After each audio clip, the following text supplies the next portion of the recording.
Hi guys! Andito tayo ngayon sa bedroom ng aking amo.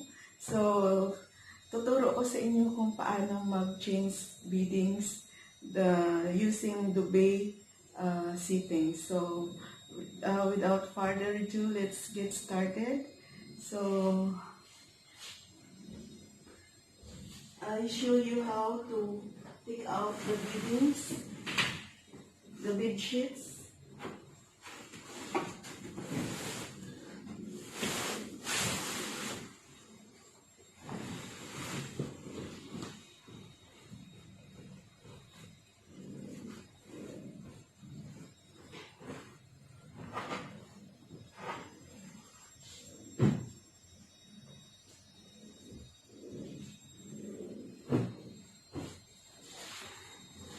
Ang employer ko, wala siyang bed protector, so bed cover lang ang ilalagay natin. Hindi ko alam bakit walang bed protector yung bed niya. Baka nasira or tinapon niya. But sa bed ng amo kong lalaki may bed protector naman. At saka sa akin.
So, another technique kung paano mag-insert ng duvet.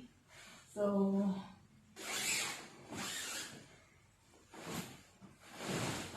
usually, binabaliktad ito.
So guys, we are here in the bathroom.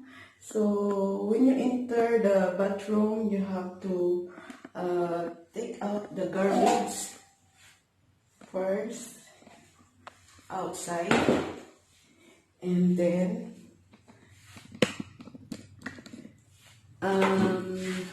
here are some things that you needed to bring in the bathroom.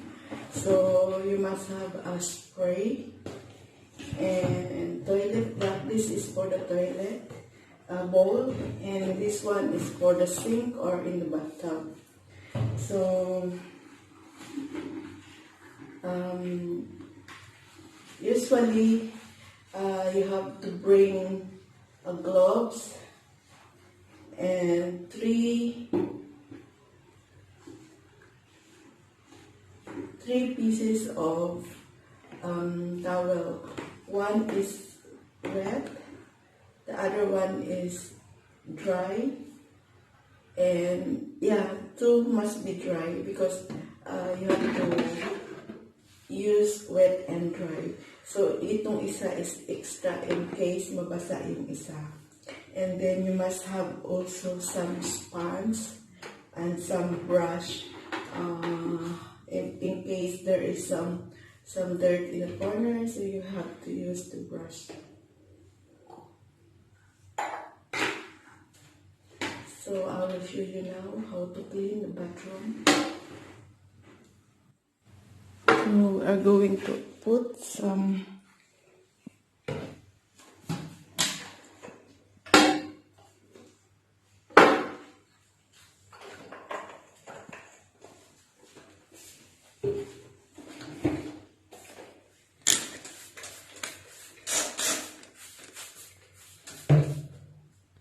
So usually guys, you have to put first the toilet duct sa bowl, and then sprayhan natin yung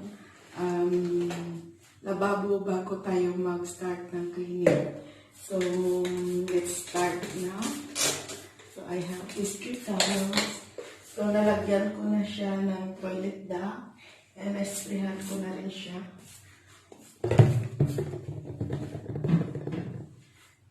If you have a glass cleaner, you can spray the glass. But for me, I have to use only wet towel.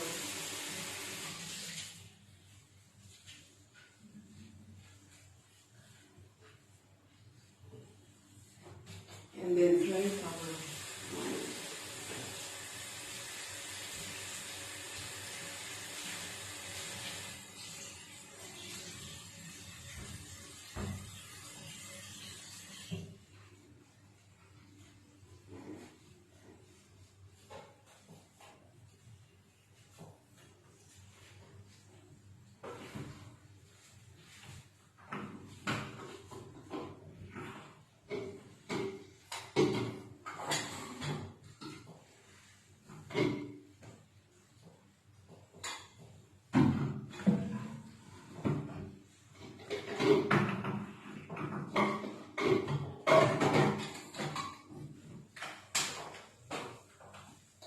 Clean the surroundings or the area which have so many stuff.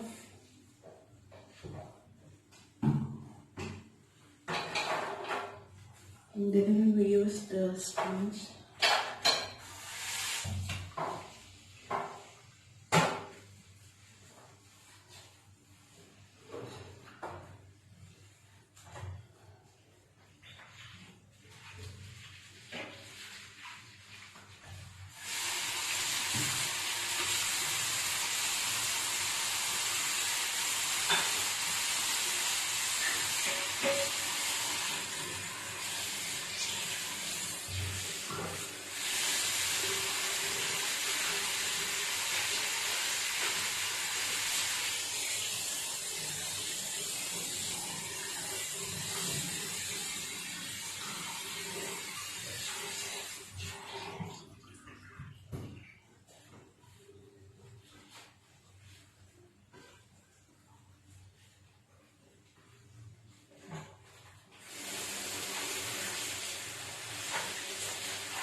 Guys, sa Tesda, kailangan dry talaga ang sa loob tapos walang bula.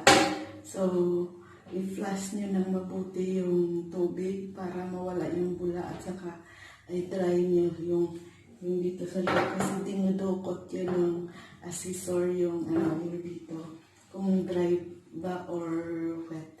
So, that's one technique. And usually yung garbage, yun ang una mong ilabas, pagpasok mo ng toilet. At the same time, ang ganito. So, ilabas mo ito.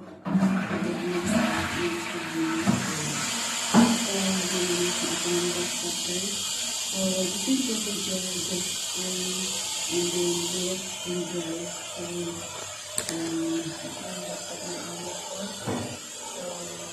Siguro hindi ko ito pakita. So, thank you guys for watching. See you for my next upload. Bye! Guys, so itong lababo kanina, hindi ko pa na fully dry kasi diba nagre-rinse pa tayo ng towel. So before you leave, you have to dry everything. So ita-dry ko na. Tapos na ako maglinis ng bathtub. So kukuhaan ako ng map para sa sahig. Para tapos na ako maglinis. So, this is my routine here in Hong Kong. So, ito dry na siya.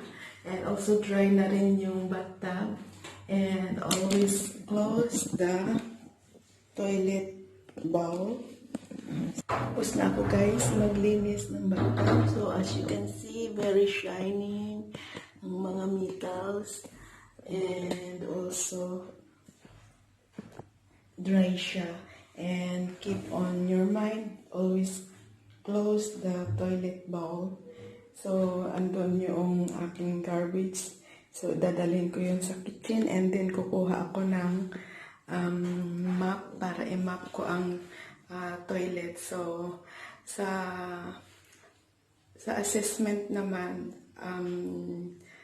you have to wipe the floor after finish cleaning the bathroom. So usually yun din naman ang ginagawa ko.